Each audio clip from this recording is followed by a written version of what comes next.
for final exam.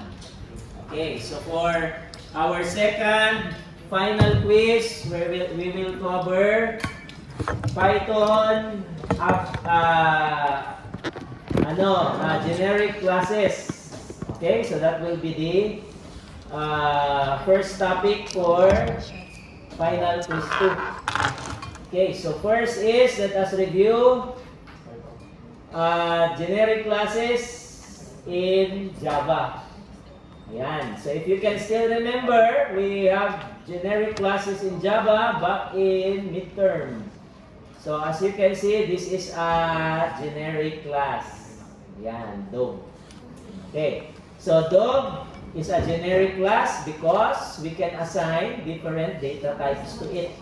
How do we assign different data types to dog? When we instantiate, diba? Like this one. So if you instantiate the dog class, you can assign string and class. So the type of this is class, diba? So this is a class owner. Ayan. So meaning, every time you instantiate dog, T can be any, U can be any. In this case, T is a string and U is a class. Ayan. So pwede rin natin baligtarin yan. So pwede natin i-owner ito siya. Okay? And this one is a string. Ayan. So I will just change this to this. Ayan.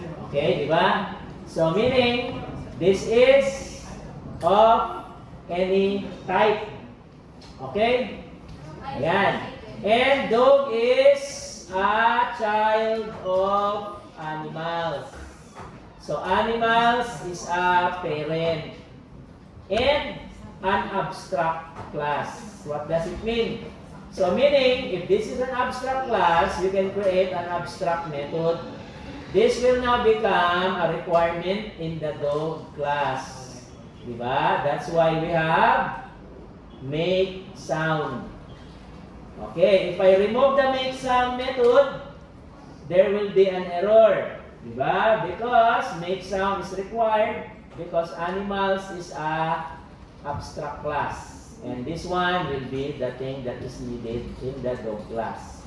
So aside from that, parent and child, that's inheritance. And this one is generic classes. And this one is an abstract class. We also have a interface. Okay, pet. So pet here is an interface, meaning you will require any class that implements pet to have play. So play here is present in dog. If you remove play, there will be error as well. Similar to what we did sa make sound. So required ito sila both. That's the use of pet. We require play. And animals, which is an abstract class, requires make sound.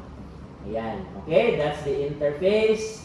And that's the abstract class. And this is how we instantiate generic classes. So as you can see, we can change the type. We can also choose not to add this. So this one is basically optional. So pwede na wala. Okay? Ito siya, pwede na rin wala. Ayan. So meaning, you can type here anything you want. Okay? Pwede yan siya kahit ano. Ayan. Alright. So, okay. So that's how abstract generic classes work. Ayan. So now, let us convert this to Python. Okay, so let's convert this to Python. Yan. So our generic classes. Alright, so let's convert this to Python. First, let me create a Python file. Main.py. Okay, and I will open our Python interpreter. Ayan. So why is Python called an interpreter? Because we can simply run Python codes on the fly. Okay, so when you say an interpreter, we can run them sa command line. Ayan. And a compiler is changing the file extension. Okay, so our Python here is an interpreter. Okay, so first let's create abstract classes. So to create an abstract class, you need to have this import. To create a record, okay, which is owner. Owner is a record. Yan. Where is now owner used? Owner is used sa instantiation. So meaning, every time you instantiate owner, you need to have a constructor. So the constructor is this one.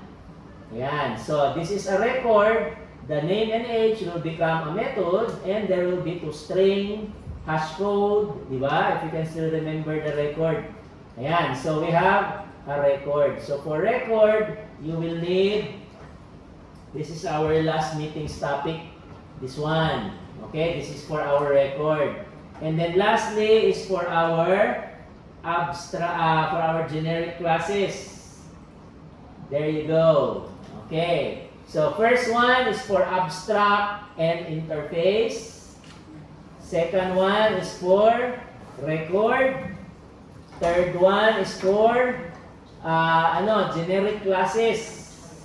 Okay, ayan.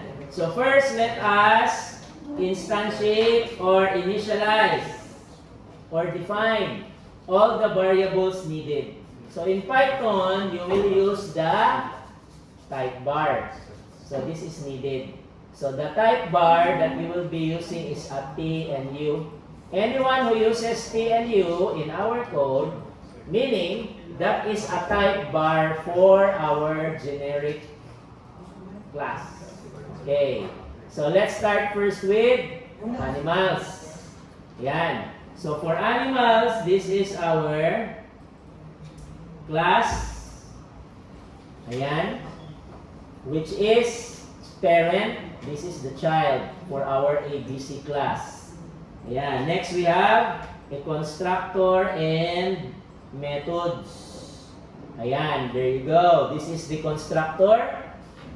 Ayan. This is the constructor for Java. This statement runs two statements. This one and this one. In Python, it's just one statement. Okay? So, one statement lang yan sa Python. And then, our animals constructor does not have any type. Okay? Yan lang siya. Alright. Next, we have an abstract method, make sound. Okay? It does not have any data type. So, the none here means the void. So, void does not have data type. If you want to add a data type, you just type str. But since it's void, it's none. And then display info is also void. That's why this is none as well. So this is not an abstract method. So meaning, you will not require other classes to have this method, but this one is required. Yan. Okay, so we converted this example Java to Python. Let's proceed to anong next? Okay, ito muna pet, because we cannot create a dog class without having animals and pet. So si pet wala pa. So let's create a pet interface. So pet is an interface, and there is no interface in Java, in Python, only in Java. So we're going to be using abstract based class again. Ayan, ABC. Ayan, so walang interface sa Python, only abstract. Okay, so abstract method is play. And it does not return anything, void. That's what none here. And there are no statements. That's why you have a pass. Okay, so we now have our pet class. Ayan. So we can now create dog. Dog requires animals and pet. So let's see. So to create a dog class, we're going to need generic classes. And this is the Python equivalent. So dog, generic class TU, the one that's defined here. Okay? So animals has an S. Lagyan ko ng S yan kasi may S yung animals doon. Ayan. So we have dog. Animal and pet are both classes. Diba? Pet is a class, animal is a class. So meaning, in Python, you can have two parents, one child class. In Java, isa lang. Animals is the parent, dog is the child. Pet is not a class, it's an interface. Okay, ganyan. Alright, so in Python, animal and pet are parents class, dog is the child, and we're defining this dog class as an abstract, a generic class. That's what the generic TU here. Okay, next let's create the constructor dog. So the constructor dog will be doing this. Ayan. So as you can see now, we have init means the dog class constructor. We have the name and owner, which is of type T and U. So in Python, it's on the other side. Okay, di ba? T and the name. In Python, it's name and T. Ayan. So sa Java, it's U owner. Sa Python, it's owner U. Okay, do not forget that. And then, this is not needed. Wala na yung none. Para yan siya sa void and this is not a void. Okay, we have super. Why is there super? Because we have a parent, animal. Lagyan ko ng S. Okay, may S yung animals dyan. Yan. So, name will be given to the class animal. So, animals will get the name and assign it to its class variable. Yan. That's the use of super. And then, this dot owner. Owner. Okay. Yan. Ayan. Okay, so done. Next is the make sound and play. So we have make sound and okay, wait ha, mali yung indentation. So let me indent this correctly. Mali yung indentation ko ng depth. Ito mali. Okay, nag-error niya siya sa Python. Ayan, ayan, so tama na.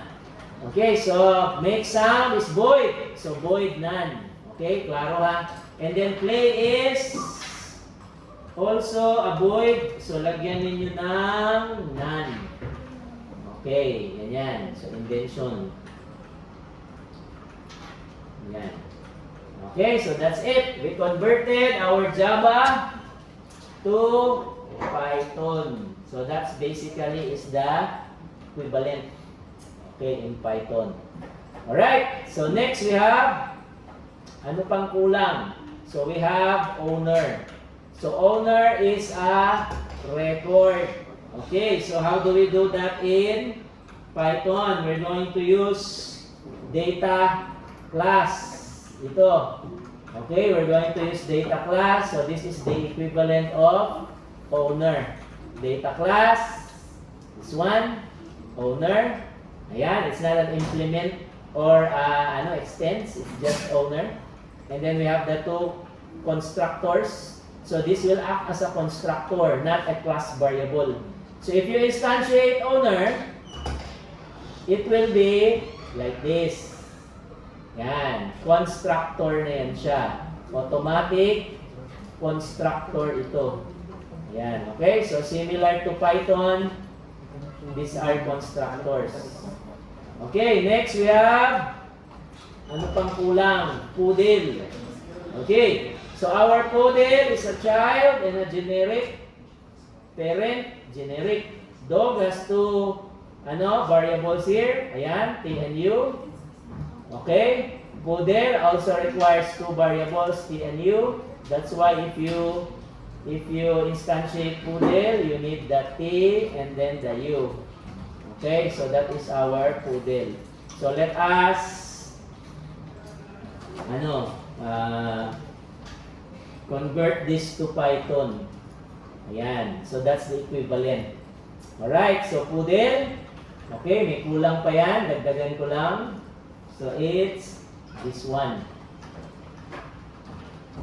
There you go. So poodle, generic, T and U. Okay, klaro ha? Extends, dog, which is also T and U. Okay? Constructor, T and U.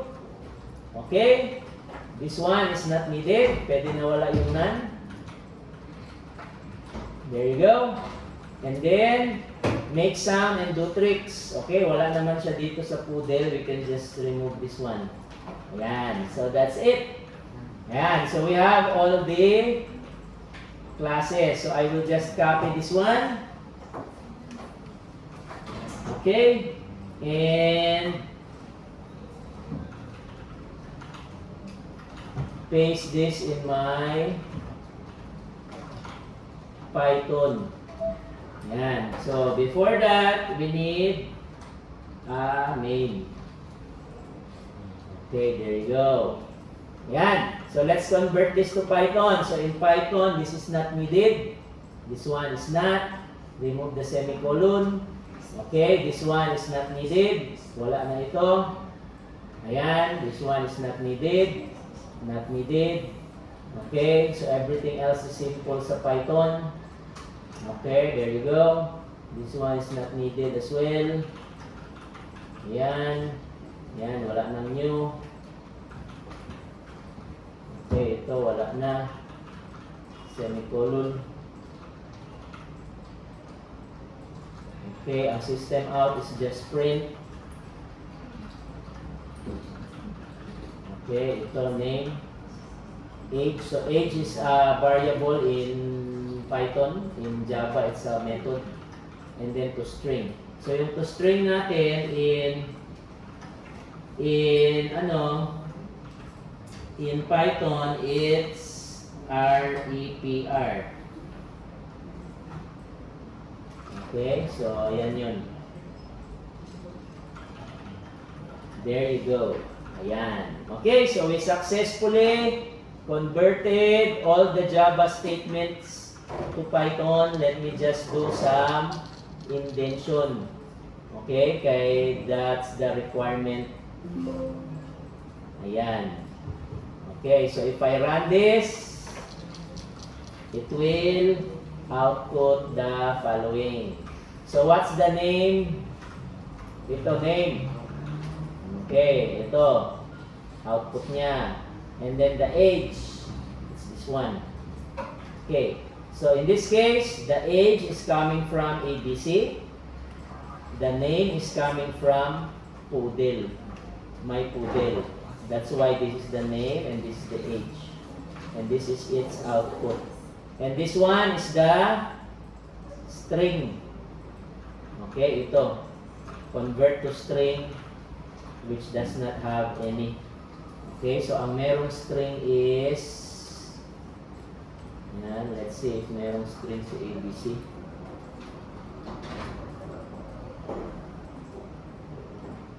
Ayan.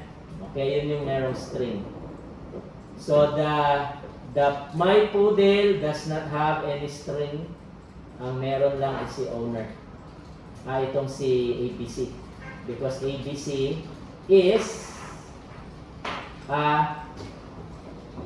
a record. Okay, record siya. That's why it has this method. Si my poodle is not. That's why you will see that output kanina. Ito yung output niya. Because my poodle is not a record. Yan. Owner is. Yan. Okay. Questions? Clarifications? So this will be the coverage for your quiz 2 this Friday.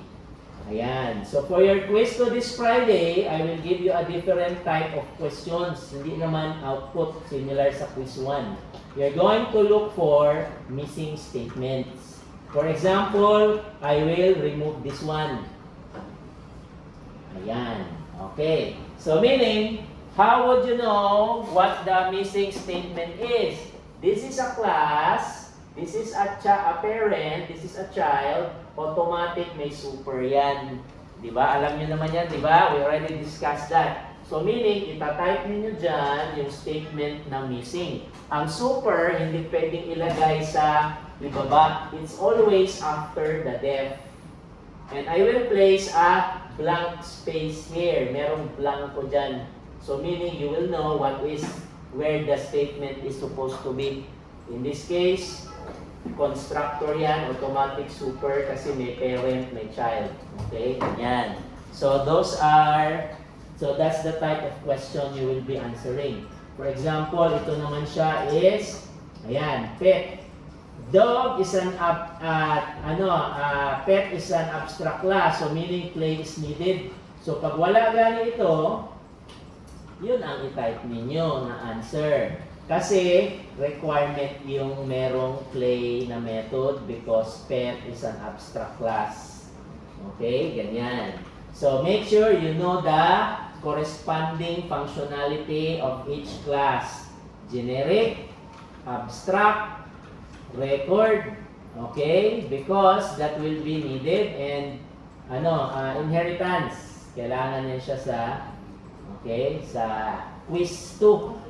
So, not just the output, kasi yung quiz 1 last meeting, wala na ninyo gitanaw ang ito, yung mga di na ninyo gitanawon sa output, di ba, ang abstract classes. Okay, so yung quiz 1 last meeting, you don't have to look at abstract classes, you don't have to look at the record, di nyo naman itanawon.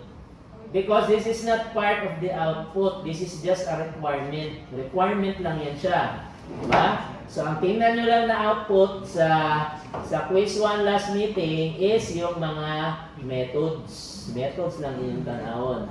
So, for your quiz to next meeting, what are the requirements? What are the codes that are missing? So, dapat you are familiar with each classes functionality. Pag may isang kulang na wala, for example, wala ito. Okay, wala yan. Ano man yung name? Pag nag-send ako ng super, di ba may super dito, ayan, nag-send ka ng super sa parent, dapat name is present. Pag wala yung name, saan mo i-assign ang name sa super? Walang paglalagyan, di ba? There must be a variable in this class that will hold the name because the name will be printed. So this particular name is the animals class kasi walang name sa pet, walang name sa dog, di ba? Okay, as you can see, nag-name ka sa poodle. Poodle is a child of dog, di ba? Ayan, poodle, child ng dog. Walang name dyan. This name is not a class variable and this name is not the same. So you're basically calling this name. Ito na name ang gilagyan mo ng value na ito, Charlie. Yan ang nilagyan mo ng value. Okay, hindi ito. Okay, because this one is assigned sa dog. And then dog will give the value sa animal. Magpasahay sila of value. Okay, ganyan. Alright? Yes. So, questions? Yan, none so far. So, make sure you familiarize all the functionalities of each class. Hindi yung output lang. Okay, kung output lang, hindi na mo tanaw sa mga abstract classes, record, hindi na tanawon. Kaya ang output, dali lang man siya. Okay? Ayan. Alright, so attendance and then ready your exercises for checking. Ayan, mag-check tayo ha. So, attendance muna. April 28. Okay, attendance. Ablanque. Present, sir. Naa. Sir. Bartolata. Kalipusan. Wala. Kalipusan. Dagatan. Diaz. Wala. Diaz. Duque. Ebone. Corilla. Lumantas. Lumantas. Wala. Maxi. Wala. Muñoz. Orquillas. Wala. Orquillas. Park. Pastias. Pastias. Wala. Pedriña. Remis. Sacris. Salising. Sarona. Sarona. Wala. Sason. Tio. Balyares.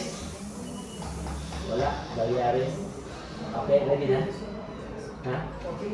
Ayan, sige, sandyan lang. Sige, sige, punta ka kita doon. Okay, ready your exercises. Mag-check ko. So, pwede mag-check sa how many absences.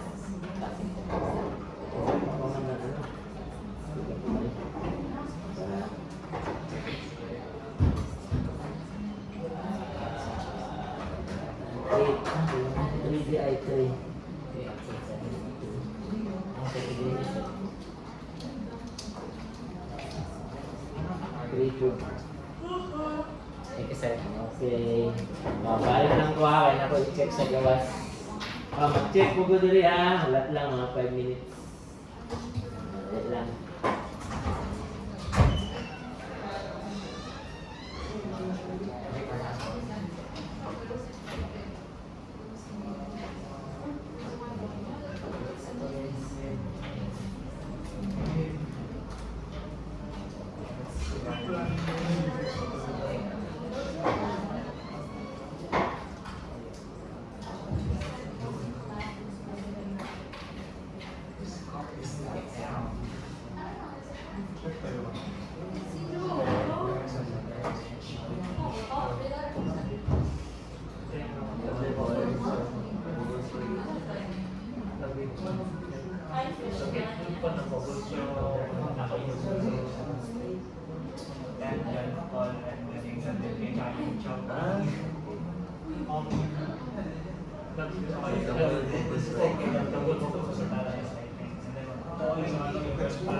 Your phone is still recording.